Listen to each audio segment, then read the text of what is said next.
Good morning. This is now Saturday morning. Yeah. This was supposed to take place on Thursday morning. This was the surprise video that we had for you, but it got delayed. We have booked one of the Boardwalk cruiser tours, actually the history tour. Yeah, the history tour. So we're gonna get to ride around in the park for the rickshaw drivers. When we were here last year and they go along the boardwalk out here on our last day, we found out that they do tours. Yeah. Had no idea. So this year, for the last several months, I've stalked the website, waiting on the tours to come out for this year. Got it booked on Thursday morning when we went for our tour. It was too windy. If you remember Wednesday night when we arrived, it was super windy, and this is the calmest morning so far. Oh yeah. By far. It's been windy the whole time, but Thursday morning it was cold, it was super windy, and they had to cancel our tour. At first we thought it was canceled, but he fortunately had an opening the morning that we were leaving. So let's go do this. We can't wait to show you around because this was going to be a highlight of our trip. Tyler's still actually asleep. I am. If you can tell. It's early. It's early. It's 6:30 in the morning. Park closed last night at like 10, so we didn't get back in the room till 11, so he'll wake up here in a little bit. But let's go do this tour. The Breakers Tower, opening in 1999, replaced one of the original wings to the right of the main section. In 2018, Breakers West replaced the Bon Air section. The hotel now contains 669 rooms, with only the center section remaining from the original 1995. The Hotel Breakers underwent a multi-million-dollar renovation and restoration project in 2014 and 2015, which included returning many of the outdated rooms from 1905 to service, such as those on the 4th and 5th floors of the center rotunda of the hotel. During the Great Depression, the Breakers began showing signs of age. In the 1940s, the U.S. government proposed repurposing the hotel as a military hospital during the Second World War. That was called the Sandcastle. It's the Sandcastle. Okay. And the people used to come in by the ferries to the marina. And as the park became more popular and stuff, more and more people came. Well, you had more and bigger ferries coming from Toledo, Cleveland, Detroit, and the marina couldn't handle it. So they built a pier out into the main channel, which they used to load and unload to the hotel here. After they got this going, and the last refurbishment in 2014 was $60 million, they decided that they wanted to move everything closer. The beach was better down there, so they did away with this. And up until 2020, the pandemic, this was just a parking lot after they tore the castle down. And in 2020, they had everything almost ready to open. Of course, the pandemic hit, so they didn't open until 21. So this part's only been open for a short time. So are you saying the beach was down, the beach area was... This used to be the only beach was over the wall. Oh, okay. Unless they wanted to walk down to where the other was. Okay. Far away from the hustle and bustle of the park. The Sandcastle Hotel featured deluxe, all-suite accommodations, each with a screened-in balcony or patio. In 1992, the hotel doubled in size. Other amenities included the Breakwater Cafe, tennis courts, a section of the beach, beautiful grounds, and a swimming pool. Sandcastle Suites was removed at the end of the 2017 season and partially replaced by luxury RV sites. Dick Kinzel is a retired CEO of Cedar Fair Entertainment, the parent company of Cedar Point. Then we built Sandcastle Suites Hotel. That was in 1990. The location to pick was very easy. I used to jog back there. And so it was just a beautiful view, and I'd stop and just look at it. And it was sort of an off year. We needed something. We put a big ride in the year before. And we had a year where we didn't, we wanted to put some money into the hotels. And so we just designed the Sandcastle Suites. The public loved it. It took off, and that sort of added another place in the back of the park. And then after the first year, the only complaint we had, it was back in the back of the park, there was no place to eat because we copied off of a Marriott courtyard with no food. And so we were forced to put in a restaurant the next year. And both of those are gone now, but that forced us to put in the restaurant that was back there at that time. We have 150 cottages and cabins that are rental. We have 160 campsites that they rent. Do they have any like transportation to the park from out here, or you go? Yes, yes. You can. There's different places in the park. I'll show you. Also, at the main check-in station, there is a small bus shuttle that'll take you to the restaurants, Famous Dave's and that. To the main entrance, it'll take you to the swimming park, or bring you back. This right here is the actual lighthouse. The walls of the fort actually kind of followed the road that you have here. You had the barracks, shanty, laundry, headquarters. They all sat back behind and off to the side by the river. Like I say, after the Civil War, they started dismantling different things, but it never was that big. That is downtown Sandusky. Oh, okay. The freighters that come in periodically go down in here. There's one down there now. They normally, that white pile over there, that is road salt. They bring road salt in, and they load up with coal that comes by rail, and they take it out. I think we saw one of that big barge. Probably might not have been that one, but on the other side coming in, what, yesterday, Tyler, or the day before? Anyway, something like that. Yep. And so this is the Johnson Island he was talking about. When I was growing up, on the weekends, Friday, Saturday, and Sunday, you would see 1,000 boats. If you look off to this one corner here, that's a big sandbar over there. Boats used to go over there and anchor and party all weekend long. At that time, we're going to say 60s, early 70s, downtown Sandusky had a couple of radio stations. Yeah. And they got together and bought a floating flat barge, and they would put a bar and radio disco or DJ on it and play music and party over there all weekend long. Guests arriving by ferry from Sandusky were dropped off in the current marina. The ships traveling from those cities were so large that they required a separate pier with deeper water. Across the bay, you can see Johnson Island, utilized during the Civil War as a prison for up to 2,500 Confederate soldiers. At the end of the 1800s, Johnson's Island developed its own resort, similar to Cedar Point, producing some viable competition. However, a set of tragic fires and the lack of a bathing beach compelled Cedar Point President George Beckman to buy the Johnson's Island property and close it by 1906. The gentleman that designed that for us was from Austria. He wanted to do something special for the park. He ended up designing the ride as Script, Ohio. If you look next to the water tower, you have the O, the red H, the pole is the I, and the other O. You can only see it from this side of the park. Oh, wow, okay. It also served as an alternative to the main park for guests staying at Cedar Point's resort hotels. Major attractions that first season included the Grand Prix Raceway go-kart ride and Challenge Golf miniature golf course. In later years, Challenge Park introduced Ripcord, a bungee jumping experience combined with skydiving, extreme trampoline, vertigo, and skyscraper. The headline attraction of Challenge Park, Soak City Water Park, which opened in 1988, originally comprised only a few slides in the area between the Magnum XL 200 and the Hotel Breakers.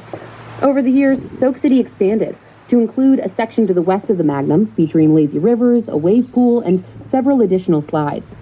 For the 2017 season, the water park expanded and was rebranded as Cedar Point Shores, paying tribute to the beach traditions that launched Cedar Point's success as a summertime resort so many years ago. This is the Grand Pavilion, built in 1888. It was the first major building constructed at Cedar Point until the construction of the Coliseum in 1906. Imagine you are a Cedar Point guest in 1890. The Grand Pavilion stood alone among the dense grove of cedar trees and the beach, providing sweeping views of the lake. Here you could enjoy a meal in an elaborate dining room, attend a lecture in an auditorium, visit the second floor observation tower, or participate in a game of bowling. On the ground floor of the Grand Pavilion, the dining hall remains in use today. Ladies' Pavilion provided more modest amenities for the female clientele of the late 1800s who enjoyed a drink and conversation on the porch while their husbands took part in more audacious activities. Nearby, a bandstand presented the impressive musical performances of the day, including Cedar Point owner Charles Bates' Great Western Band. Originally, the park only came to about here. Okay. I mean, it's added over the years, but it goes from the front of the park by the merry-go-round to here. Significant role in Cedar Point's legacy as America's roller coast. Painted red, white, and blue for America's bicentennial, the Corkscrew became the first roller coaster in the world to go upside down 3 times. Up the midway from Corkscrew's inversions, at the approximate location of Power Tower, guests once entered the famed animal attraction, Jungle Larry's Safari Island. Opening in 1965, Jungle Larry's animal acts became synonymous with the Cedar Point experience. Behind the facade of the Speed Zone gift shop remains the original structure of Jungle Larry's gift shop, coaster to break the 400-foot tall threshold. Launching riders up to 120 miles per hour, Top Pro Dragster once again established Cedar Point as the roller coaster capital of the world. Turn and face the Magnum XL 200, arguably the most significant amusement park ride ever installed at Cedar Point, or perhaps anywhere in the world. Magnum XL 200 set the tone for all roller coasters that followed, shattering the record for tallest, fastest, and steepest roller coaster in the universe when it opened in 1989. With an $8 million price tag, Magnum reaches a height of 205 feet and speed of 72 miles per hour. Dick Kinzel, retired CEO of Cedar Fair Entertainment Company, recalls this game-changing attraction. Now, we got the idea for Magnum. Actually, when I got transferred back here from Valley Fair, we were living in the apartments on the other side of the bay. And we actually heard on television that there was a coaster in Japan that was just straight up 175 feet. It was just a down and back coaster with no inversions. And it just caught my fancy. Then I thought, that might be possible here. So I called the Ace people and I thought, what would you think if we just went with a high coaster, straight down, with a lot of speed, no inversions, with a lot of bunny hops, and just got you back into the station quick? And they thought it would be good.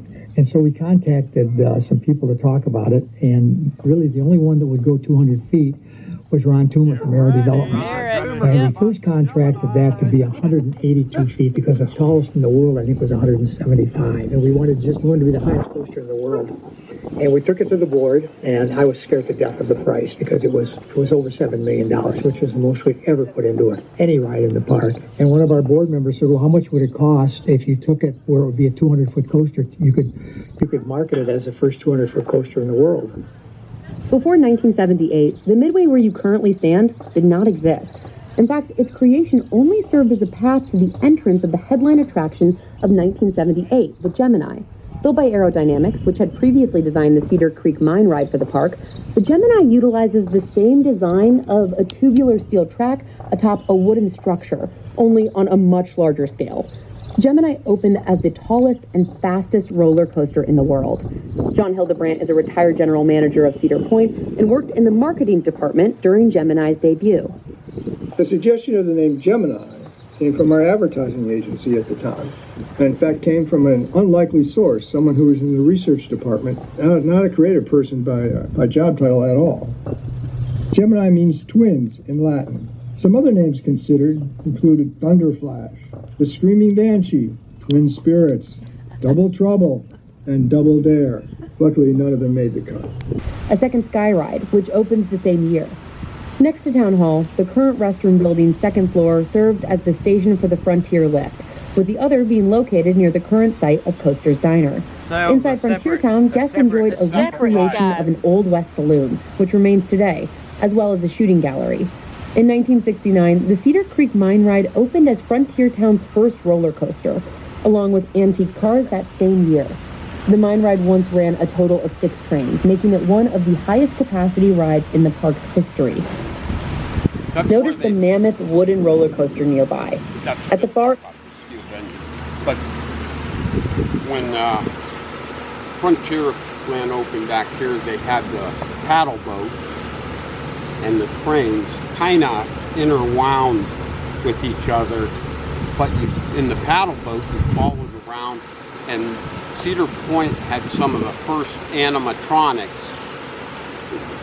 You'd be on the boat, and one of the animatronics would come out like in a cowboy outfit and say to the captain, he says, "Captain John, you might want to think about turning around. The Indians are on the warpath." He says, "Well, I can't do that." He says, "These people want to go." And so he goes by, and then the fort's on fire. And oh gosh! Actors come out shooting pop guns. It was a great attraction. Oh yeah. And, I would have loved it's one of the first animatronic deals that they had.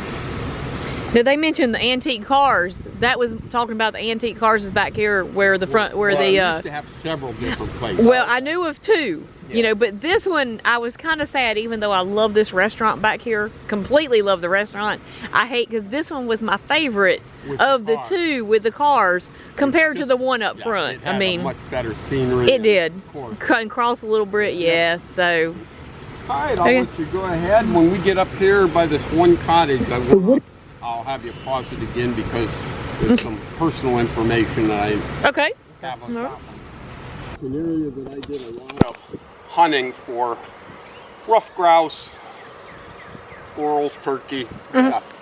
The gentleman property that this sat on, his name was Jerome Lapat. He, after World War II or whatever, yeah, it would have been World War II, he kind of went goofy. He would live in each room, in a single room, until it would get so cluttered he'd move to another room. All he did was go around and trim trees, pick berries, just take care of the forest around his house. He became so paranoid that when he would go away, like to the store, he would booby trap the door.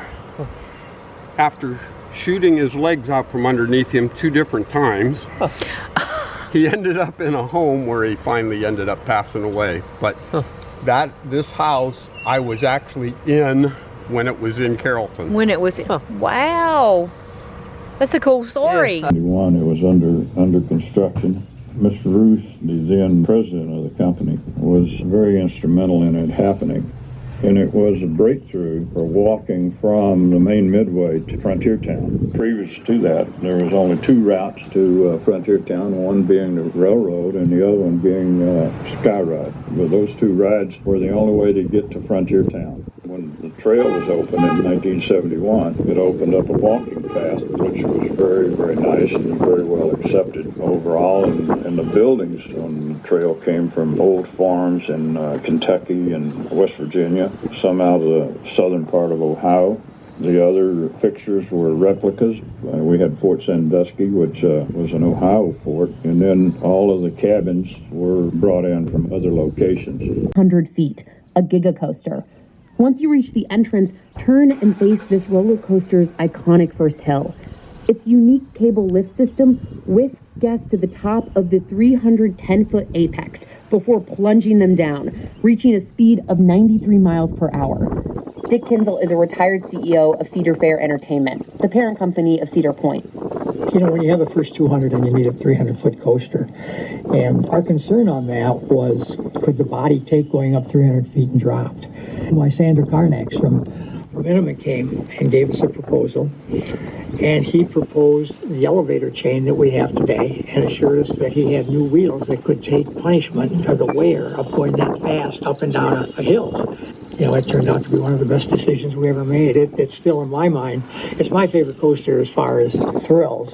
So one coaster you can ride time after time and not get sick or feel like you're getting beat up. But it's a great coaster.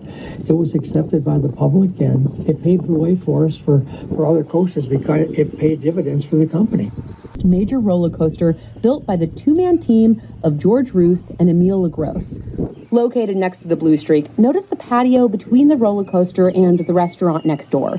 In the 1950s, the Cedar Point monorail departed from this location, which transported guests throughout the front of the park and the marina. The current structure you see originally served as the entrance to one of Cedar Point's famous dark rides. The pirate ride operated between 1966 and 1996, taking guests on a swashbuckling journey into the Caribbean, aboard rocking boats which encountered many animatronic characters throughout the ride. Next to the pirate ride, the restaurant now known as Chicky and Pete's formerly operated as the Silver Dollar Cafe, former amusement circle, Cedar Point's first midway. Notice the photos from the 1960s showing these games under construction. You'll also notice a tall tower being built. From the center of the dining patio outside the Lakeside Express food area rose the 330-foot Space Spiral, a ride so tall that it inspired Cedar Point's 1965 slogan, New Heights and Fun. Walk toward the location where the Space Spiral stood. This location has held many memorable roller coasters over the years, including the Racer, the Cyclone, the original Wildcat, the Jumbo Jet, and, in 1985, Avalanche Run. Now face toward the Giant Wheel, Cedar Point's Ferris wheel. The Giant Wheel opened in 1972 at the current site of Millennium Force's Final Turn and relocated to its current location in 2000. Prior to that time, here was the castle of Kid Arthur's Court, a large dry play area for kids that opened as the signature attraction of Kiddie Kingdom. Before that, the upside-down funhouse occupied this space. In 1967, this area's most well-known family attraction opened, the Sealand Aquarium, later expanded to include an outdoor aquatic stadium and renamed Oceana.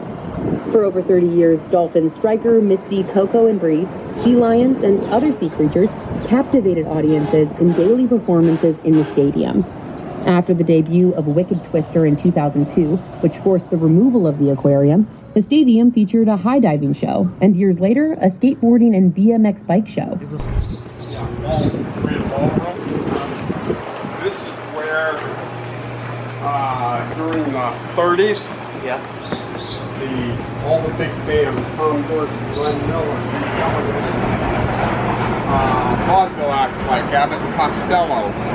Okay. Oh, wow. And the opera would perform here and stay at the hotel. This is not used for much anymore other than practice for theaters, Halloween for putting on costumes, decorations. How old is it? Wow. This is one of the original buildings, so I'm going to say late 1880s, 1890. In topiary-like designs have been a staple of the Cedar Point experience since its earliest days. Within these flower beds are the magnificent statuary and urns brought to Cedar Point from the Chicago World's Fair of 1904. Prior to the concrete midway we see today, the pre-1950s midways of the old Cedar Point were little more than dirt pathways and wooden boardwalks. The creation of the current Cedar Point main midway truly paved the way to the Cedar Point we know today. Was indeed transformational. The photos show the evolution of the main midway over the years. Along this famous promenade have stood scores of legendary attractions, including the Rotor, the Mill Race Log Flume, and the Wild Mouse roller coaster. Cedar Point may be 150 years old, but the entry plaza is a much newer concept. In fact, for much of Cedar Point's history, the park had no gates at all. John Hildebrandt is a retired general manager of Cedar Point and a local historian. Cedar Point began as a summer beach resort, only accessible by boat. Guests would disembark the ferry at the Marina Pier near the current site of the famous Dave's Restaurant.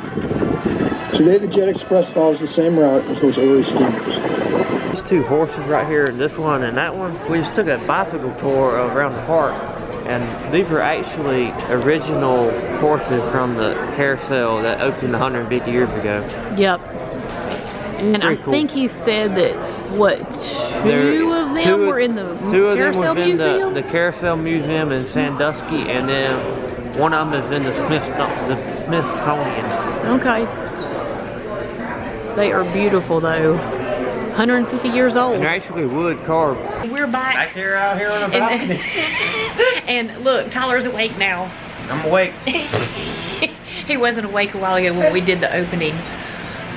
Y'all, that tour I love was that tour. That tour was awesome. amazing. Highly recommend the tour. Just take one morning. You ain't missing no park time. Go in there, ride the bike around, or get the road around on the bike. Yep. Learn some history. Ride out by the water.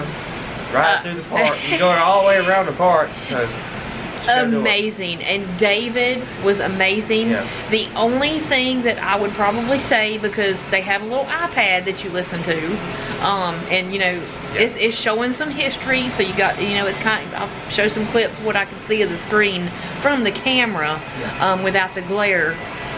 They probably, and I'm just saying this, you know, no complaints, but they probably just need to go through with him and kind of hit the spots as he's going around. Through, yeah, because it's kind of got a little lag. The timing's off. You know, they talked about Gemini for a long time, which I mean, that's all great, but we were all the way around the park finishing listening to Gemini. That's the only thing. They probably just need, and then now that they've added the new boardwalk area, they probably need to update and tell a little bit more about the new boardwalk area. So that's the only thing, because, you know, David, well, or the tour guide, 99% of the time he said it would be David right now. You know, he'll stop. He's got some places that he adds in stuff, talks about the history, but what, I mean, we started at 7 o'clock this morning. Okay. Now, on the boardwalk, I mean, on the history tour, we didn't know it. Tyler had gone and stopped at Starbucks to get a coffee. You get coffee and it's our fault. I didn't know it was included. You get a coffee and a pastry. Pastry from Starbucks. So that's included. So don't go get your coffee before you meet up with the tour guide. But actually, I think he said that he would have picked us up down a little bit further down, right? Yeah. And then he would have stopped at the area, the rotunda area, to stop at Starbucks. Yeah. But anyway, our fault, but you know, still super fun. We started at like 7 o'clock, so I think this tour starts anytime they do it. I think it starts at 7 o'clock. You're basically done by 9, so like Tyler said, you're not missing any park time. It's just that, you know, you're just up early. But so worth it. So worth it. So be sure and do it. Thanks for tagging along with us on it. We hope you enjoy the tour if you do it. Be sure and check the website. You can reserve ahead of time. Again, that's the park history tour. They have mimosa tours, beer and wine tours as well that are shorter. But anyway, we will see you guys on the next one. Bye. Oh, be sure to like, comment, subscribe. Like us on Facebook, Instagram, and TikTok. All right. See you later.